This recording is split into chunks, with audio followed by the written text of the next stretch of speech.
Everyone, today I want to talk about confidence. It's a word that gets thrown around a lot, isn't it? We hear people say, just be more confident, as if it's a switch you can flip. But confidence, especially for women, often feels like this elusive thing we're always chasing but rarely catching. It can be hard to find our footing in a world that sometimes expects us to be quiet, agreeable, and small. So, how do we build that kind of confidence? The kind that isn't about being the loudest voice in the room, but about knowing who you are and showing up as that person unapologetically. Let's break this down into three simple steps. And when I say simple, I don't mean easy, because true confidence isn't about shortcuts, it's about doing the work. But I promise you, these steps are worth vulnerability, is a word that many of us shy away from. It often carries connotations of weakness, exposure, and even shame.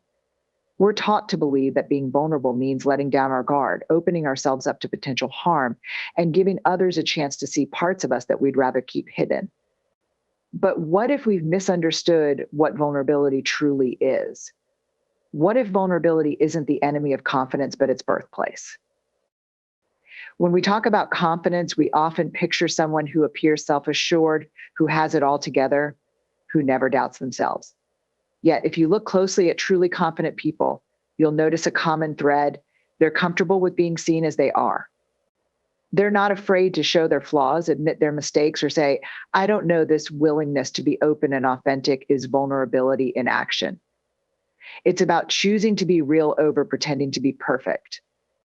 Vulnerability requires courage because it involves showing up without the certainty of how others will respond.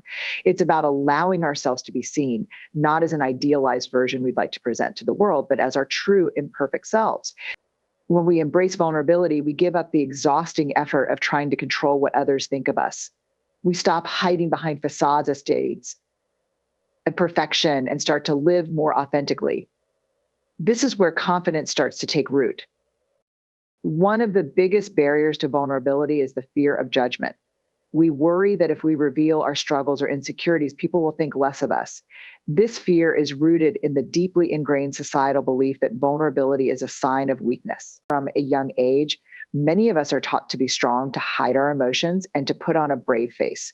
We're conditioned to believe that showing vulnerability is akin to admitting defeat, so we learn to keep it locked away. However, the reality is quite the opposite. Vulnerability is a sign of immense strength because it takes courage to be honest about who we are. It requires us to show up and let ourselves be seen, even when there are no guarantees of approval or acceptance. When we choose to be vulnerable, we're making a powerful statement. We value authenticity over the fear of being judged. This act of courage is what starts to build true confidence.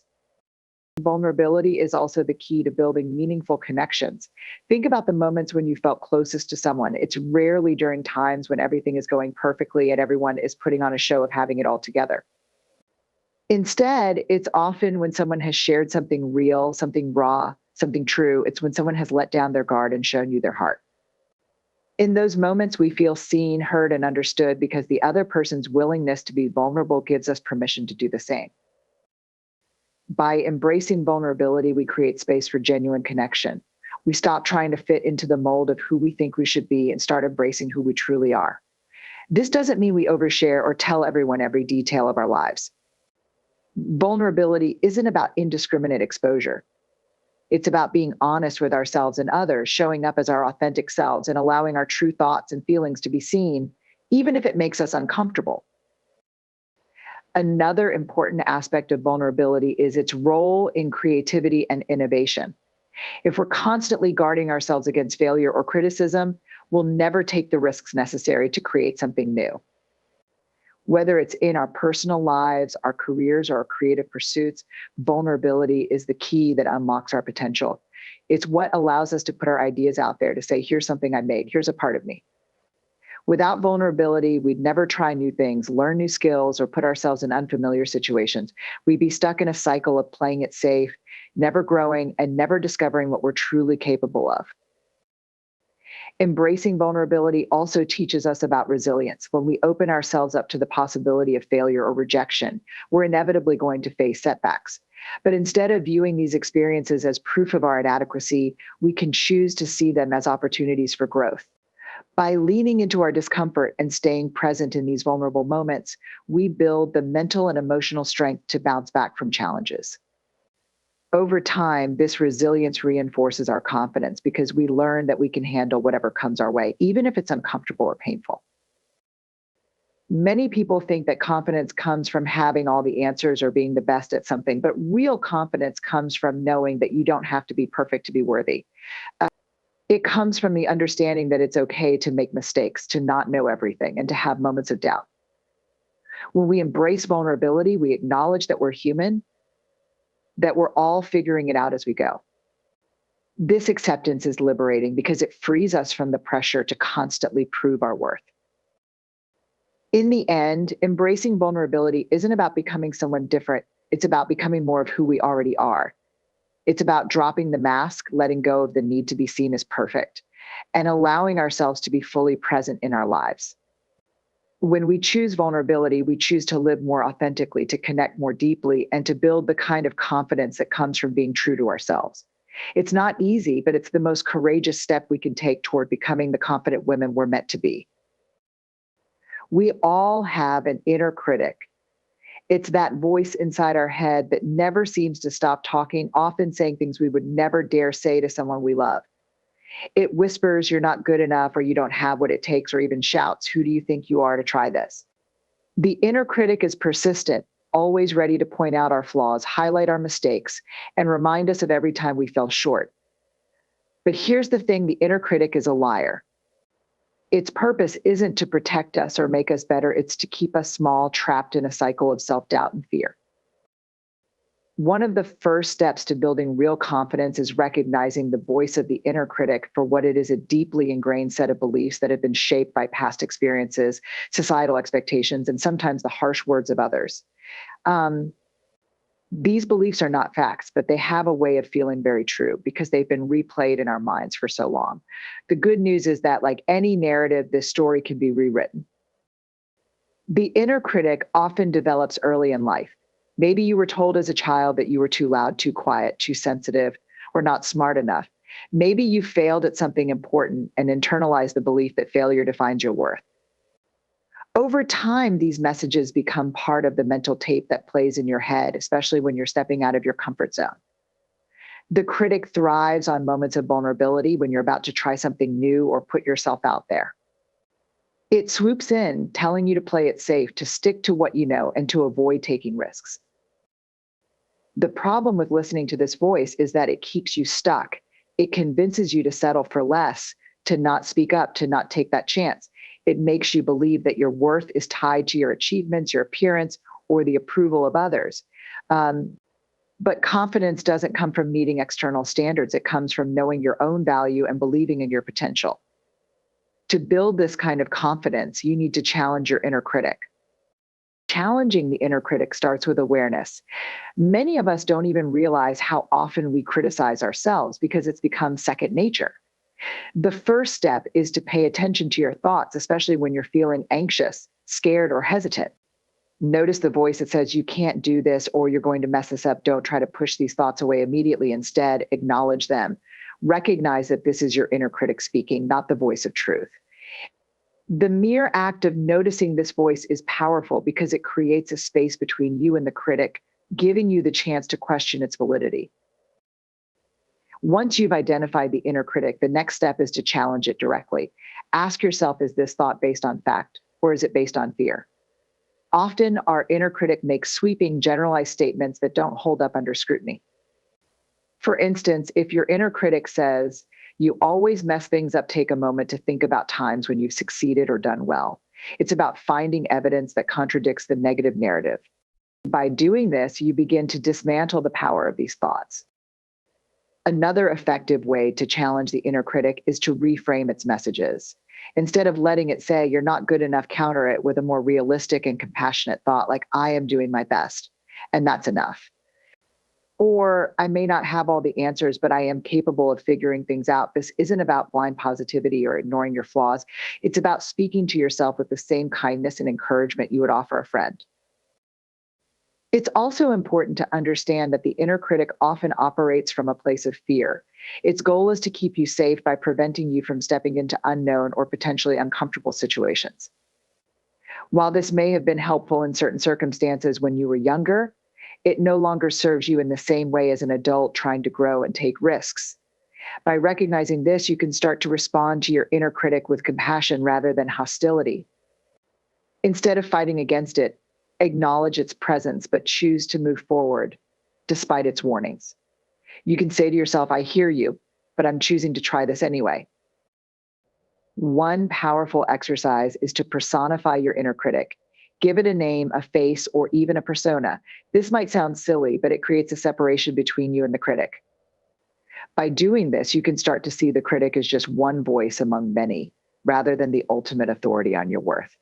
When the inner critic pipes up, you can say, oh, that's just insert name again, trying to keep me in my comfort zone. This helps you take its messages less seriously and reduces its grip on your self-esteem. Over time, as you consistently challenge and counter the inner critic, its voice will become quieter. It may never disappear completely, but you can learn to live with it without letting it control your actions or dictate how you feel about yourself. You start to build a new inner dialogue, one that is kinder, more supportive, and rooted in self-compassion. This new voice doesn't ignore your flaws, but sees them as part of what makes you human rather than as evidence of your unworthiness. In this process, you might find it helpful to write down some of the negative thoughts that your inner critic feeds you and then consciously rewrite them. For example, if you often think I'm terrible at public speaking, try reframing it as I'm nervous about public speaking because it's new to me, but I'm learning and getting better each time I practice. Writing these down can help solidify the new, more positive beliefs you want to cultivate. Learning from failure is one of the most powerful ways to grow and build resilience. Yet, failure is something most of us have been conditioned to fear and avoid at all costs. We live in a culture that celebrates success and shies away from discussing failures, creating a false narrative that successful people rarely make mistakes. The reality is that failure is an integral part of the journey toward any meaningful goal. Every setback, mistake, and disappointment carries valuable lessons that can help us refine our approach, build our character, and strengthen our resolve. When we learn to view failure as feedback rather than as a definitive end, we unlock its potential to propel us forward. Failure often feels like a blow to our self-esteem, making us question our abilities and worth. It can be disheartening to invest time, energy, and passion into something only to see it fall short of our expectations. However, this discomfort is a natural part of the learning process. It's in these moments of vulnerability and disappointment that we have the greatest opportunity for growth. When we look at failure not as a verdict on our potential, but as a part of the learning curve, we can begin to see it as a stepping stone rather than a stumbling block. One of the most important steps in learning from failure is to shift our perspective on what it means to fail.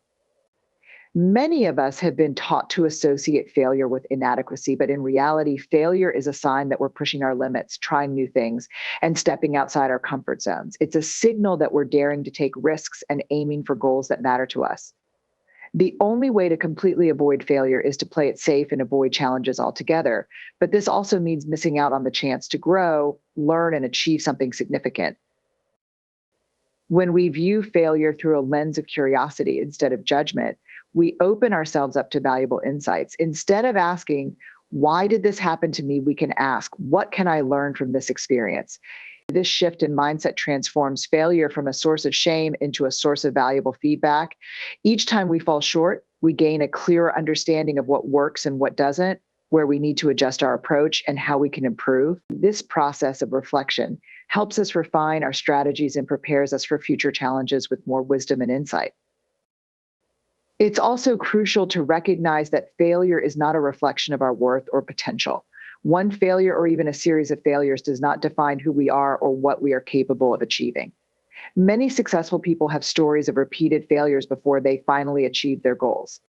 Take Thomas Edison, for example, who famously said, I have not failed. I've just found 10,000 ways that won't work. His perseverance in the face of countless setbacks led to one of the most important inventions in history. Similarly, Oprah Winfrey faced numerous rejections and setbacks before becoming a media mogul. These stories remind us that failure is not an indicator of our limitations, but rather a necessary part of the journey towards success. Another key aspect of learning from failure is taking responsibility for our mistakes without falling into the trap of self blame. It's easy to respond to failure with self criticism, telling ourselves things like, I'm not good enough, or I always mess things up. However, this kind of negative self talk only reinforces a fixed mindset where we believe our abilities are set in stone and cannot be improved. Instead, adopting a growth mindset allows us to see failure as an opportunity to learn and develop new skills. When we take responsibility for our actions, we empower ourselves to make changes and grow from the experience. It's also helpful to approach failure with a sense of curiosity and a willingness to analyze what went wrong. This doesn't mean dwelling on the past or beating yourself up for mistakes. Rather, it's about taking a step back and objectively evaluating the situation. What factors contributed to the failure? Were there external circumstances beyond your control? Were there areas where you could have made different choices? By breaking down the experience, you can identify specific lessons and apply them moving forward. This reflective process helps to turn setbacks into valuable learning experiences, allowing you to make better decisions in the future. An essential part of learning from failure is giving yourself permission to feel disappointed, frustrated, or upset. It's normal to have an emotional response when things don't go as planned, and suppressing these feelings can make it harder to process the experience. Or allowing yourself to feel these emotions fully can be a cathartic part of the healing process. Once you've acknowledged your feelings, it becomes easier to shift your focus toward what you can learn from the experience and how you can move forward. Another way to make the most of failure is to seek feedback from others. This can be especially helpful when we are too close to a situation to see it clearly. Trusted mentors, colleagues, or friends can provide a fresh perspective and help us identify blind spots we might have missed. Constructive feedback can offer new insights and ideas on how to approach the problem differently next time. It can also be a reminder that we are not alone in our struggles. Everyone experiences setbacks, and seeking advice from others is a valuable part of the learning process. Finally, it's important to remember that failure is temporary. Just because you failed at something today doesn't mean you will fail forever. Many people give up too soon, assuming that a single failure is a sign that they are on the wrong path. But often, success is just around the corner, and persistence is the key to reaching it. Each failure is a chance to reassess, adapt, and try again with a better understanding of what is needed to succeed. The willingness to keep going, despite setbacks, is what ultimately sets successful people apart. It's about viewing each attempt as a learning experience, building on what you've learned, and continually striving to improve. In this way, failure becomes not an end, but a beginning, a stepping stone on the path to growth, learning, and ultimately success. It's not about how many times you fall, but how many times you get back up, learn from the experience, and continue to move forward. By embracing failure as a valuable part of the journey, we free ourselves from the fear of making mistakes and open the door to endless possibilities for growth and achievement. Focusing on progress rather than perfection is a transformative mindset shift that can significantly impact your confidence, motivation, and overall well-being. In a world where we are constantly bombarded with images of flawless success stories, it's easy to fall into the trap of believing that perfection is the ultimate goal. However, the pursuit of perfection often becomes a barrier to progress. When we aim for perfection, we set an unattainable standard that can lead to frustration, self-doubt, and paralysis. Instead, by prioritizing progress, we allow ourselves to grow, learn, and make consistent strides toward our goals, even if those steps are small and imperfect. One of the main problems with striving for perfection is that it can cause us to procrastinate or avoid taking action altogether. The fear of not being able to do something perfectly can be so overwhelming that it keeps us from even starting. We tell ourselves that we'll take action once we have everything figured out, once we've done more research, or once we feel completely ready. But this moment of perfect readiness rarely, if ever, arrives. Perfection is a moving target, one that keeps shifting further away the closer we get to it. This mindset traps us in a cycle of inaction, where we spend more time planning and preparing than actually doing. On the other hand, focusing on progress allows us to take imperfect action, which is the real key to making meaningful changes and achieving our goals. Progress is about taking consistent steps forward, no matter how small they may seem. It's about embracing the process of learning and improving rather than fixating on getting everything right from the start. When we focus on progress, we recognize that growth is a journey made up of many small incremental steps. Each step we take, no matter how minor it seems, brings us closer to our goals and helps us build the momentum we need to keep moving forward. By valuing progress over perfection, we also create a more compassionate relationship with ourselves. Perfectionism often stems from a harsh inner critic that demands flawless performance in every aspect of life. This inner voice tells us that anything less than perfect is a failure, which can lead to feelings of inadequacy and low self worth. However, when we shift our focus to progress, we become kinder to ourselves. We start to see mistakes as part of the learning process rather than as reflections of our abilities or worth. This shift in mindset allows us to be more patient with ourselves, understanding that growth takes time and that setbacks are simply opportunities to learn and adjust. A progress focused mindset also helps us build resilience. When we aim for perfection and inevitably fall short, it can feel like a significant blow to our confidence. We might be tempted to give up altogether, believing that we're not capable or good enough. However, when we focus on making steady progress, we're less likely to be derailed by setbacks because we're not expecting perfection in the first place. Instead, we view challenges and obstacles as part of the journey and as opportunities to learn and grow. This resilience is what enables us to keep going even when things get tough and to bounce back from failures with renewed determination. Another benefit of focusing on progress is that it helps us maintain motivation. The pursuit of perfection can be exhausting because it sets an impossible standard that leaves us feeling like we're never doing enough. This constant striving can lead to burnout and a sense of hopelessness. In contrast, when we focus on progress, we celebrate each small win along the way. These moments of achievement, no matter how minor they may seem, provide a sense of accomplishment and reinforce our motivation to keep going. By acknowledging and appreciating our progress, we create a positive feedback loop that fuels our drive to continue making improvements. A practical way to implement a progress focused mindset is to set small, achievable goals rather than overwhelming, perfection driven ones. For example, if your goal is to get in shape, instead of aiming to work out perfectly every single day, start with a commitment to exercise a few times a week. Or allow yourself the flexibility to adapt your plan based on how you feel each day, focusing on building a consistent habit rather than achieving flawless performance. By setting realistic and attainable goals, you create a sense of accomplishment with each milestone you reach, which builds your confidence and keeps you moving forward. Tracking your progress is another effective strategy for maintaining a focus on growth. When you document your efforts, whether through journaling, checklists, or tracking apps, you have tangible evidence of your progress over time. This can be incredibly motivating, especially on days when you feel like you're not making much headway. By looking back at how far you've come, you remind yourself of your growth and the effort you've put in, which helps to counteract the perfectionist tendency to only see what still needs to be done. Focusing on progress rather than perfection also allows for more creativity and experimentation. When we aim for perfection, we tend to stick to what we already know, avoiding risks that could lead to mistakes. This mindset can stifle innovation and limit our potential because we're afraid to try new things or explore different approaches.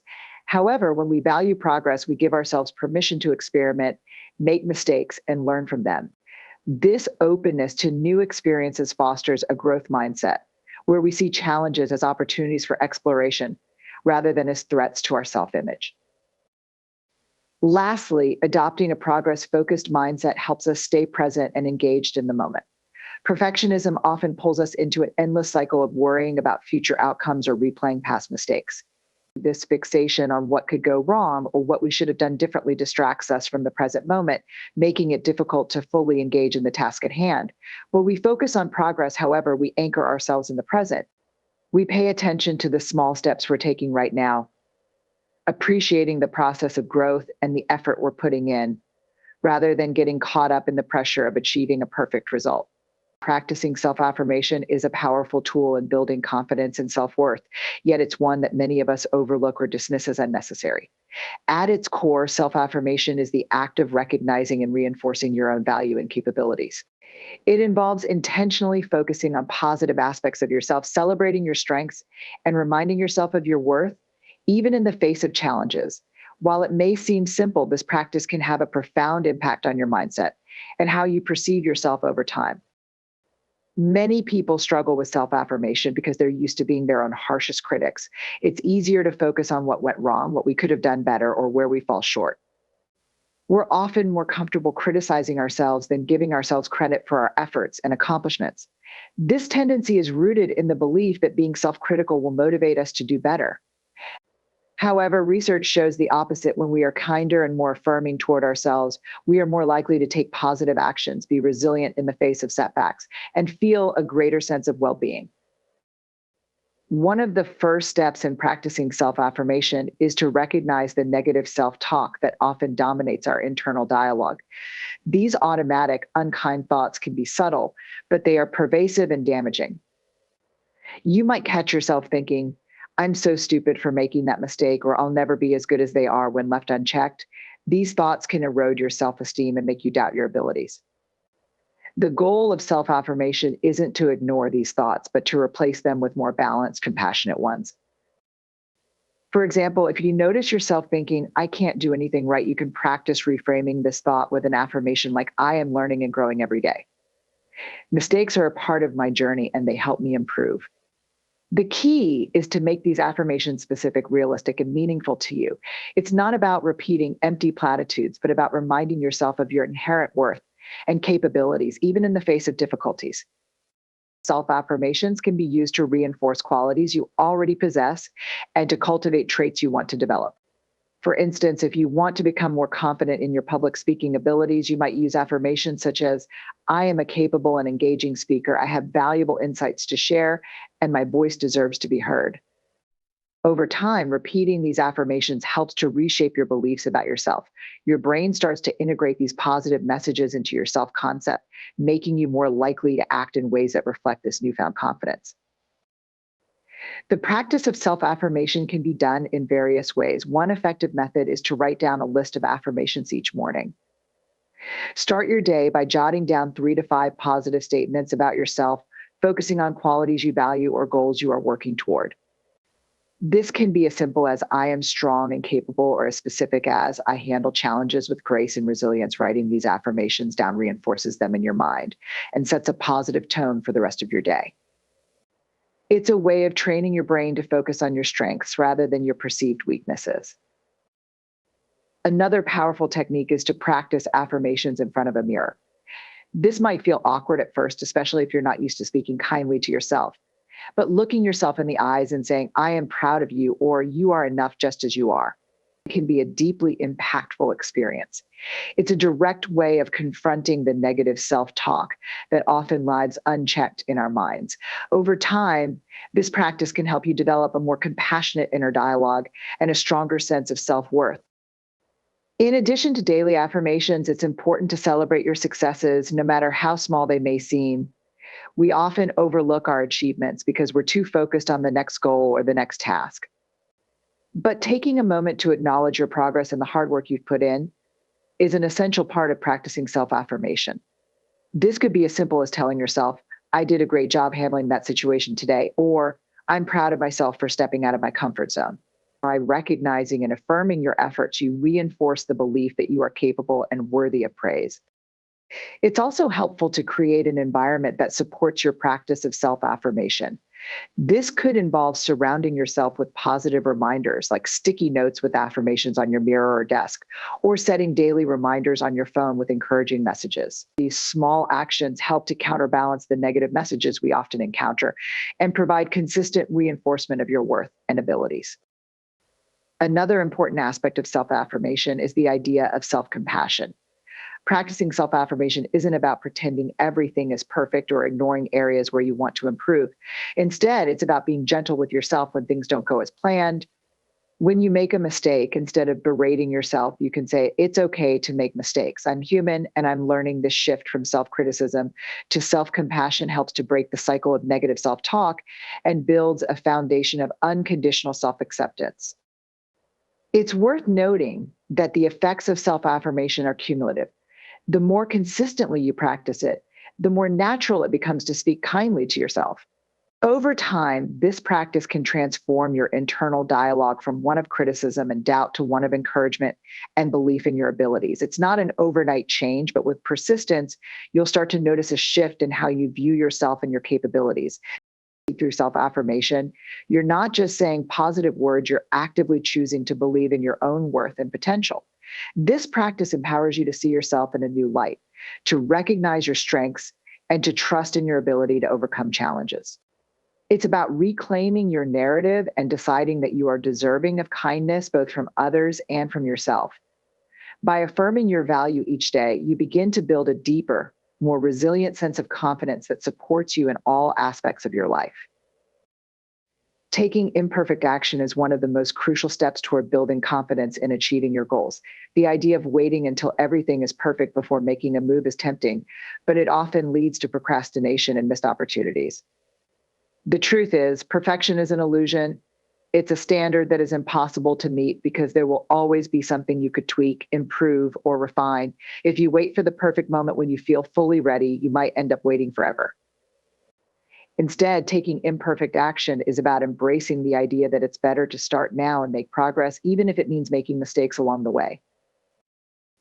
One of the main reasons people struggle with taking imperfect action is the fear of failure. We've been conditioned to believe that failing is something to be avoided at all costs. This mindset can be paralyzing, keeping us from stepping outside our comfort zones and trying new things. But when you shift your perspective and view failure not as a setback, but as a learning opportunity, it changes everything. Each mistake you make is a chance to learn, adjust, and grow. By taking action, even if it's imperfect, you give yourself the opportunity to gather valuable feedback that you can use to refine your approach. Perfectionism often disguises itself as a pursuit of excellence, but in reality, it's more about avoiding discomfort and protecting ourselves from criticism. We think that if we can just get everything right, then we won't have to face judgment from others or deal with our own insecurities. However, this approach keeps us stuck. It's a way of playing small, of staying safe in our comfort zones, and of never fully realizing our potential. Taking imperfect action is an antidote to perfectionism because it forces us to confront our fear of making mistakes and to take steps forward despite that fear. The key to taking imperfect action is understanding that progress is more important than perfection. When you focus on making progress, you give yourself permission to try, fail, learn, and improve. Each small, imperfect step you take adds up over time and leads to significant growth. For example, if you're interested in starting a new project, such as launching a blog or a small business, it's easy to get caught up in trying to perfect every detail before you begin. You might think you need the perfect logo, the best equipment, or a flawless plan before you can start. But in reality, the most important thing is to take that first step, even if it's messy or incomplete. The act of starting despite not having everything figured out builds momentum. It's like pushing a boulder up a hill. The first push is the hardest, but once it starts moving, it becomes easier to keep going. When you take action, you generate momentum and create a sense of progress, which in turn boosts your confidence. You realize that you don't have to have everything perfectly aligned to make an impact. You learn that you are capable of handling whatever comes your way, even if it doesn't go exactly as planned. Imperfect action is also closely tied to embracing vulnerability. When you put yourself out there before you feel completely ready, you're showing up with courage, you're willing to be seen, to make mistakes, and to possibly fail. This kind of vulnerability is powerful because it's where true growth happens. By taking imperfect action, you build a resilience that allows you to keep moving forward, even when things don't go as expected. You start to see that setbacks are part of the journey, not signs that you're on the wrong path. A helpful way to practice taking imperfect action is to set small, manageable goals that you can achieve quickly.